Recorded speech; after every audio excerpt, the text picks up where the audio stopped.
Yup, you read that title right. Today we'll be ranking the mainline Final Fantasy games based on vibes alone. Nothing about the actual quality of the game.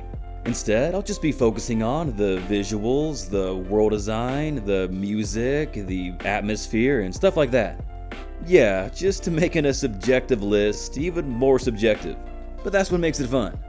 I'll be ranking the games into either S tier, A tier, B tier, C tier, or D tier. There will be no F tier because realistically, nothing here is deserving of that tier. Also, I'm only going to be ranking them on their original games only, no ports or remakes. But yeah, our last two videos over the Suikoden and Lunar series required a lot of time and research and didn't really perform that well, so just kinda wanted something fun and easy to do that I could just, ramble away on. I thought Final Fantasy in particular would be a good series to do for a video like this because, well, first of all, I love Final Fantasy. And secondly, unlike a series like, let's say Dragon Quest for example, the setting of the world and the atmosphere change a lot from game to game, therefore changing the vibe a lot too. This video might tap into a new audience a bit, so let's show you guys what the vibes are all about here. Cue the intro.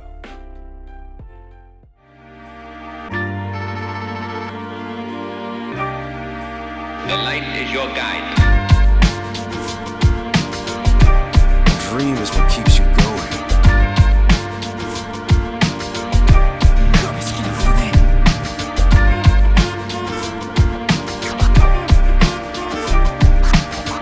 Now is the time to shape your story. Your fate is in your hands.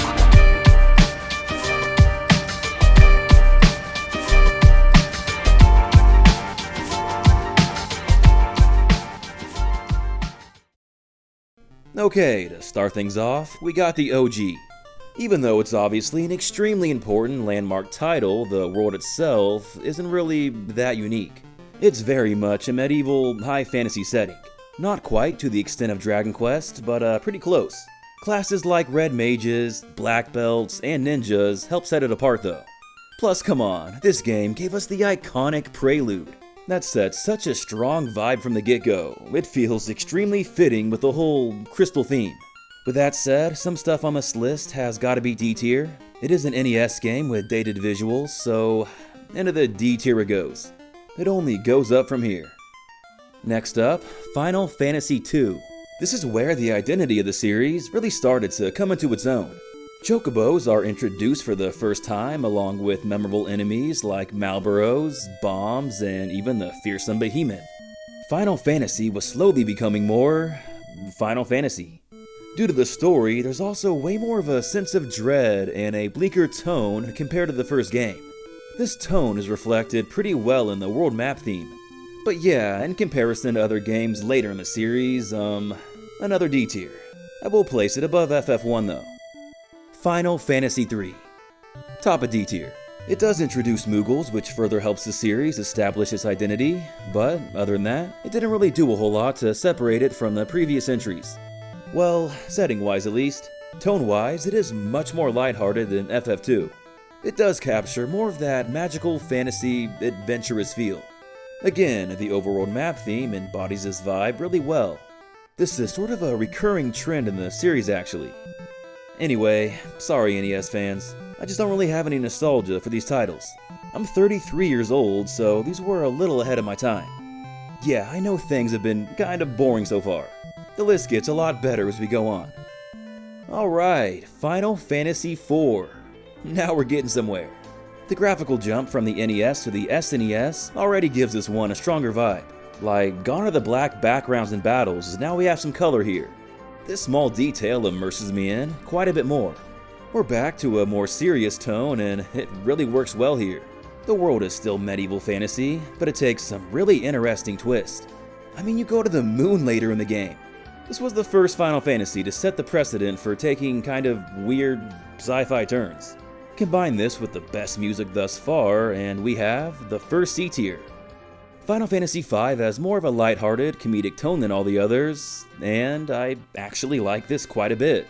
Like, there's a lot of comedy here that helps set it apart and gives it a really cozy feel.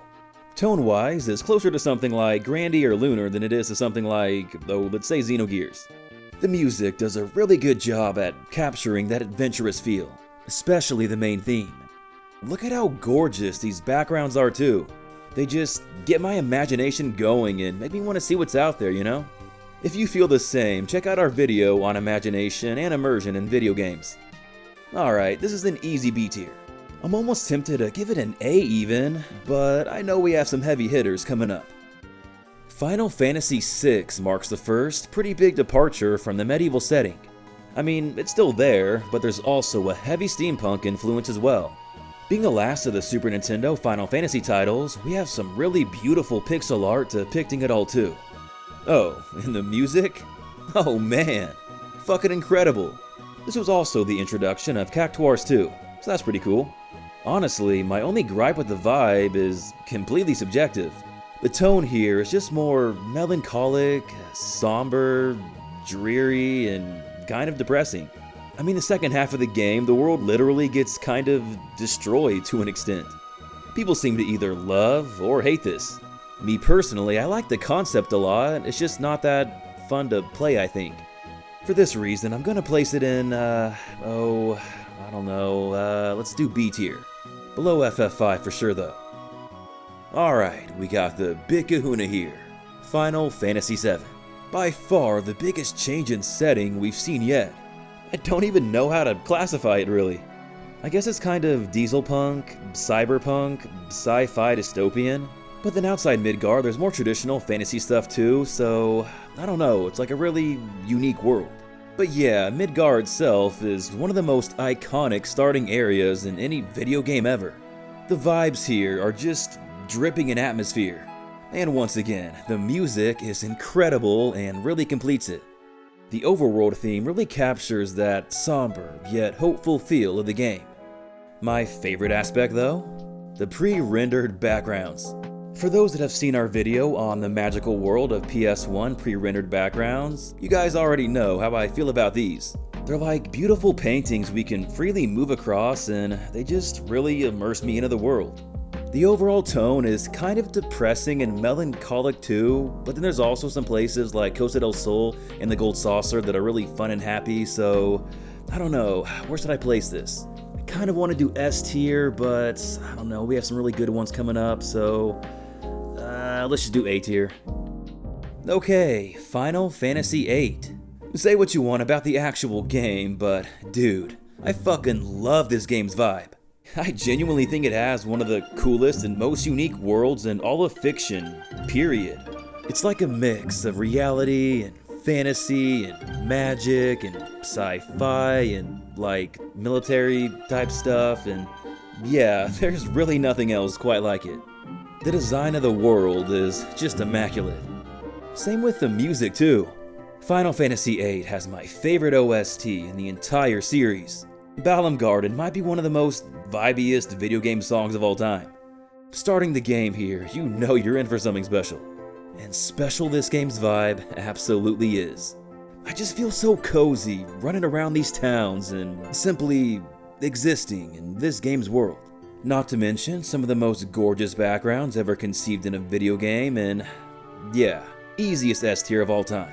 Someone could have stuck a mic to me when I emerged from the womb and been like, okay, Final Fantasy VIII, it's vibes, what's the verdict? And even not knowing human language yet, I still would have found a way to say, fucking S tier, you kidding me? Alright, now we got Final Fantasy IX, my personal favorite in the series.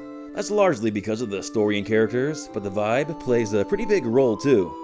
Even upon booting it up, we're greeted with such an amazing track that just sets the mood for the entire game. I used to let this play out for a while just because I loved hearing it so much.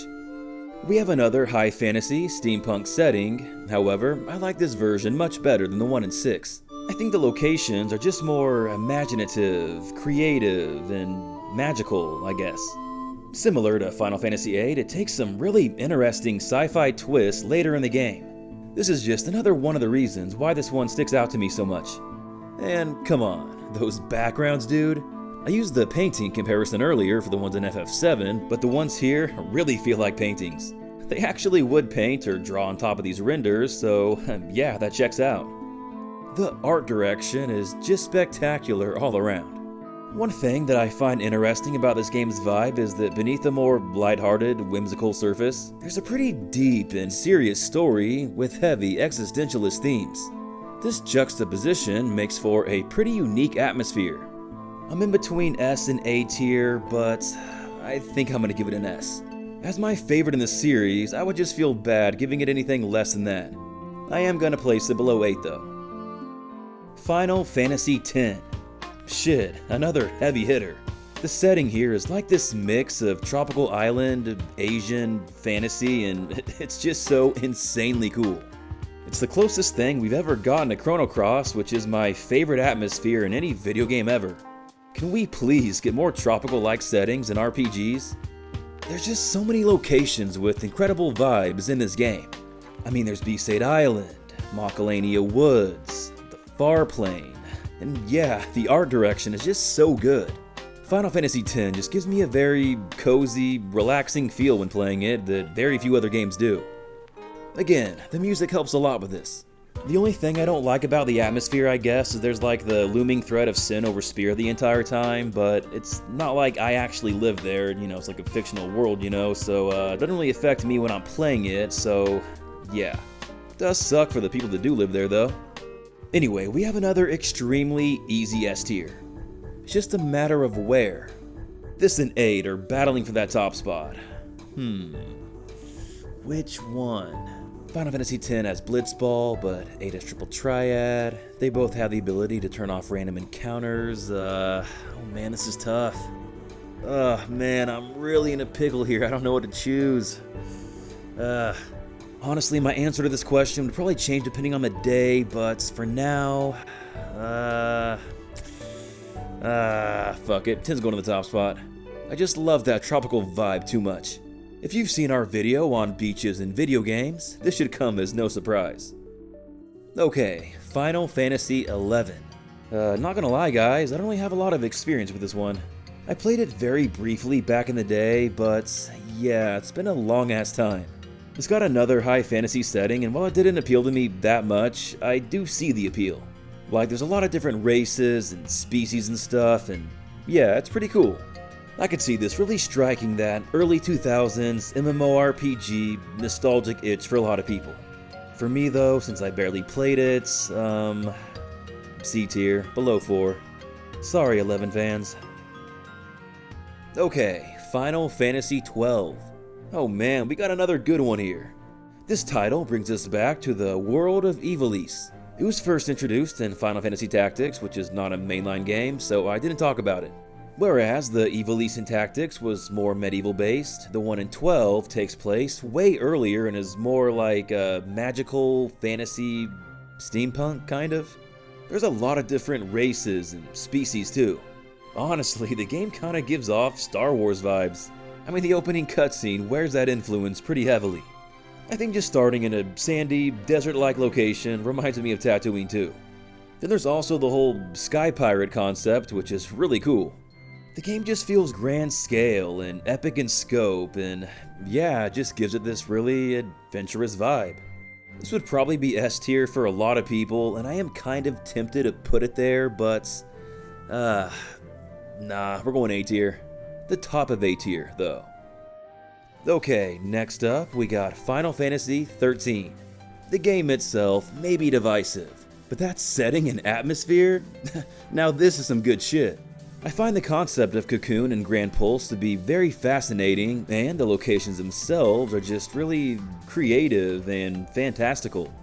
It legit has one of the coolest and most unique art directions and world designs I've ever seen. Places like the sunlit waterscape and Nautilus really stick out to me. And again, the music just completes the vibe so well. One of the strongest OSTs in the series, I think for sure. This is definitely going in A tier. I'm just trying to decide where. If there was a bigger emphasis on exploration, or if we were including locations from spin-offs, I'd probably place it above 12, but since that's not the case, I'm gonna place it below 12, but above 7. So we got another MMO on our hands with Final Fantasy XIV. I have played this one more than 11, but not like a crazy amount either. Enough to say I like the setting and atmosphere better than 11. The design of the world and fantasy elements are really cool. but not enough to say much more than that. It is like a love letter to the entire series though, which I really enjoy. I think I'm gonna place it, smack dab in the middle of B tier. Okay, moving on to Final Fantasy 15. This game did another take on the whole fantasy meets reality thing, kinda like Final Fantasy 8, but I didn't like it quite as much. I still really love the vibe though, especially the beginning chapters. As a fellow bro, I'm a really big fan of the whole road trip with the bros aspect. I mean, just cruising with the bros, listening to some tunes, taking the occasional pit stop to kill some monsters. Yeah, it's a pretty fucking cool ass vibe. I do wish the game stayed like this, prioritizing exploration instead of closing off later, but nah, it's all good. So I had this at the bottom of A tier before recording, but you know what? I think I'm gonna move it up a bit actually. Still in A tier, just right below 12. Okay, we are finally on the last game, Final Fantasy 16. Are we ending on a high note? Is this a good one to go out on? Well, not really, unfortunately. It's kind of like this depressing medieval setting, sort of, and yeah, it just doesn't really feel that much like Final Fantasy. I didn't hate the game, but I certainly hope this is not the direction the series is going in.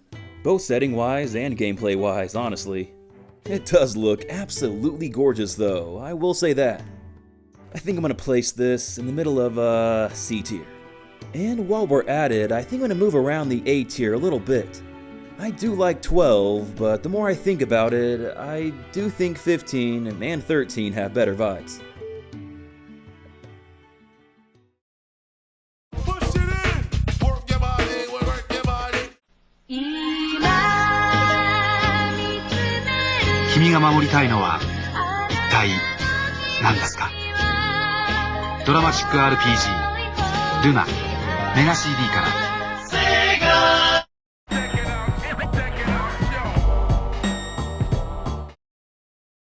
So yeah, this is the complete tier list in its full, final glory. Go ahead and finish typing out that angry comment saying how my opinion is wrong. Where would you guys have ranked these? Also, if this video does well, let us know if you want to see something similar, whether that's ranking the vibes of another series or just another topic within Final Fantasy. Speaking of Final Fantasy, it's about time we reveal some of the merch we've been working on. First off, we got this cool Final Fantasy 7-11 shirt, a Xenogears shirt and sweatshirt of Weltall, a Lon Lon Ranch shirt, and different styles of our own logo. They're a tri-blend material and super soft. They come in all types of colors as well. We have some other cool designs we're working on with Final Fantasy X, Pokemon, and some others. Stay on the lookout for those. But yeah, for now, if you want to buy any of these bad boys, check out the link to our merchandise shop in the description. As always, just want to give a huge thank you to our Patreon supporters, and of course an extra special shout out to our top patrons, Chris Carnaccio, Derek Drost, Jesse Spencer, Jay Shaw Drums, Jump Rock, and Nathan Lowry. All of your generosity and support is very much appreciated. Other than that, thanks again for watching everyone, and hope you have an awesome day. This is Corbin from Gaming Productions. Until next time.